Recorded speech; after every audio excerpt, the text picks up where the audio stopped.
और सबसे पहले ये बात याद रखें कि ये जो कोई मेरा ज़ाती एनालिसिस नहीं है या मेरी ज़ाती रीडिंग्स नहीं है। ये जो हम रीडिंग्स देते हैं ये एस्ट्रोलॉजिकली मंडेन एस्ट्रोलॉजी को पढ़कर हम देते हैं। अब जिस तरह मैंने पहले भी कहा था कि इस चार्ट को देखें, ये पाकिस्तान का चार्ट है। पाकिस्तान में प्लैनेटरी कंडीशन नेटल में क्या है और अब ट्रांजिट में क्या है। सबसे पहले ये देखें कि पाकिस्तान लियो है बाय बर्थ, सन साइन लियो है। लियो में पाकिस्तान का मरकरी, वीनस और सैटर्न इन लियो हैं, 4 प्लैनेट्स इकट्ठे हैं।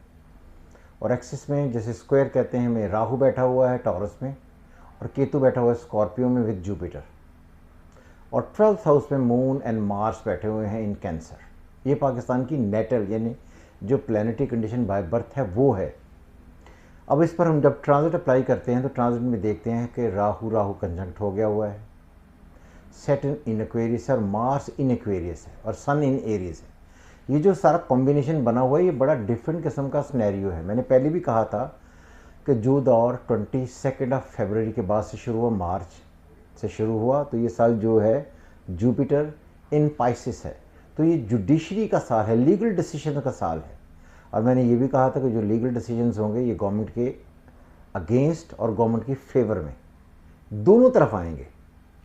और ये जो अपोजिशन पार्टी हैं उनके लिए भी होगा और ये जो रूलिंग पार्टी इनके लिए प्रॉब्लम क्रिएट करेगा। और इसलिए अगर आप देखें तो तहरीके जिसका कहते हैं अदम एतमाद अतवार को अप्लाई होगी, तो इसका मतलब है कि कोई ना कोई लीगल जुडिशल डिसीजन होने जा रहा है जिसकी वजह से सिस्टम में एक तब्दीली आएगी।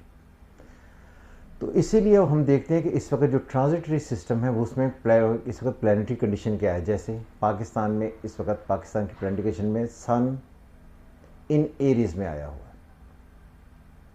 सन का ये अपना घर नहीं है, ये मार्स का अपना घर है, तो इसलिए मार्स को जो है वो अथॉरिटी मिलेगी और सन को मरहून मिन्नत होना पड़ेगा मार्स का। सन का अपना घर नहीं है, वो गया है किसी और के घर, अपने फ्रेंड के घर, उससे तलब या उससे मदद हासिल करने के लिए, उसे जो तलब है वो पूरी करने के लिए गया हुआ है। और इसी वजह से अगर आप देखें तो कल जो इमरान खान साहब ने तकरीर की है उसमें भी प्लैनेटरी कंडीशन कुछ ऐसी थी कि उन्होंने भी सारी कौम को एक कॉन्स्पिरेसी जो है वो जो दूसरे ममालिक की तरफ से की गई है उनकी तरफ से जाकर एक नया सिस्टम की उन्होंने एक बात की है। हमने पहले भी कहा था कि 2022 जो है ये 2 तब्दीलियाँ लाएगा।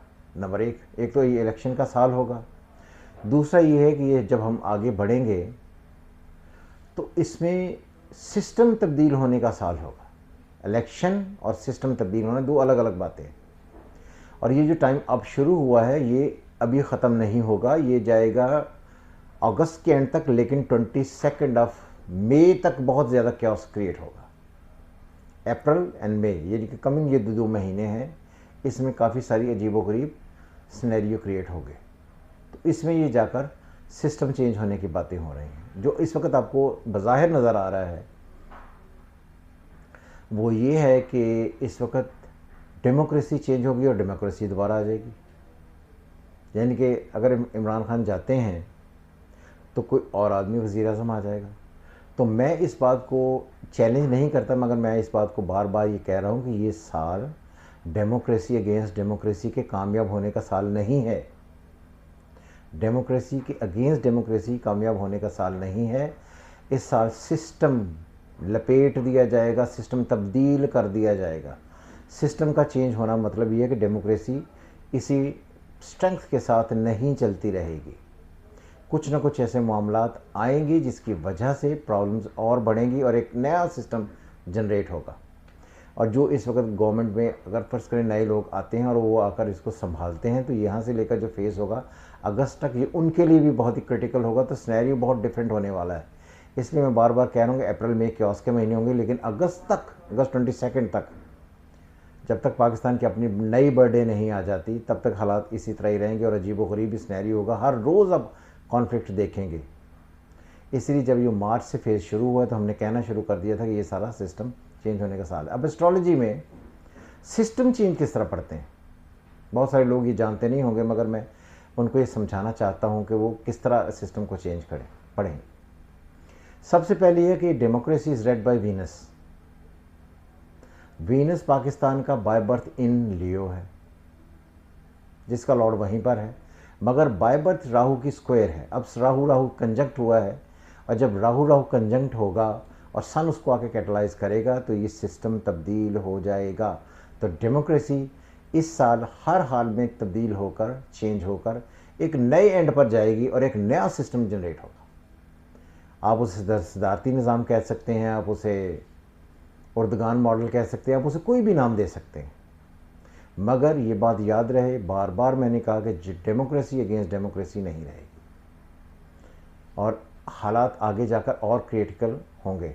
एक साहब ने मुझे कल कॉल की थी, तो उन्होंने मुझे कहा था जी मोहन साहब, आपने तो जो 2022 जब स्टार्ट हुआ है तो आपने ये कहा था कि ये खुशियों भरा साल होगा, और अब आप ये कह रहे हैं कि ये खुशियों भरा साल जो है वो हमने जब देखा तो ये सिचुएशन तो बहुत सारी क्रिटिकल है। तो मैंने उनको जवाब दिया कि भाईजान, ये जो साल होता है ये 12 महीनों पर मुहित होता है, एक दिन पर मुहित नहीं होता और कुछ महीनों पर नहीं होता। मैंने उसमें ये भी कहा था कि हमारे नए अलाइज होंगे, पुराने छूट जाएंगे, और मुझे लगता है फ्रैंकली कि ये जो इस वक्त वेव चली है, हमारा झुकाव टोटल आने वाले वक्तों में अमेरिका से हटकर चाइना की तरफ हो जाएगा। और मंडेन एस्ट्रोलॉजी में जुपिटर चाइना को डील करता है, क्लियर? तो इसलिए जुपिटर इन सेगिटेरियस है, सॉरी जुपिटर इन पाइसेस है। तो जब जुपिटर इन पाइसेस है तो बनता है, अगर आप इसको महापुरुष कुंडली के तौर पर लें या मंडेन एस्ट्रोलॉजी में पढ़ लें तो फिर ये 12th हाउस में बनता है। तो 12th हाउस हमेशा से आखिरी ज़िंदगी के आखिरी अयाम का दौर है, उससे फिर नए एक ज़िंदगी स्टार्ट होती है एरीज से। तो इसलिए आई थिंक ये जो सिस्टम होंगे ये सारे चेंज होंगे, एक नई सिस्टम की जो है वो दिशा चलेगी, एक नया अरूज होगा। और हर हाल में पाकिस्तान इस साल, आप गौर से देखिएगा, सुनिएगा, इस बात को कहिएगा, पाकिस्तान जब ये साल ख़त्म हो रहा होगा तो उसमें पाकिस्तान बहुत बड़ी तरक्कियों की तरफ चल रहा होगा। और वो तमाम चीज़ें जो इस वक्त आपको नज़र आती हैं कि ये दूसरे ममालिक की वजह से क्योस में आ गया, प्रॉब्लम्स में आ गया, ये सारी प्रॉब्लम्स ग्रेजुअली ठीक हो जाएंगी। और हमें फिर ये बात भी याद रखनी चाहिए, हमें इमरान खान, नवाज़ शरीफ, मौलाना फजल रहमान और उसके बाद जरदारी साहब और कोई भी और, हमें इनकी तरफ नहीं देखना है, हमें पाकिस्तान की तरफ देखना है। अगर पाकिस्तान है तो हम हैं, और हम हैं पाकिस्तानी, इसलिए हमें पाकिस्तान को ही सलाम करना है, पाकिस्तान के साथ जुड़े रहें और वो तमाम काम करें जिससे पाकिस्तान की बेहतरी हो। जब पाकिस्तान आगे बढ़ेगा तो इंशाअल्लाह ताला हम खुश होंगे और ये साल हमें खुशियाँ देकर जाएगा।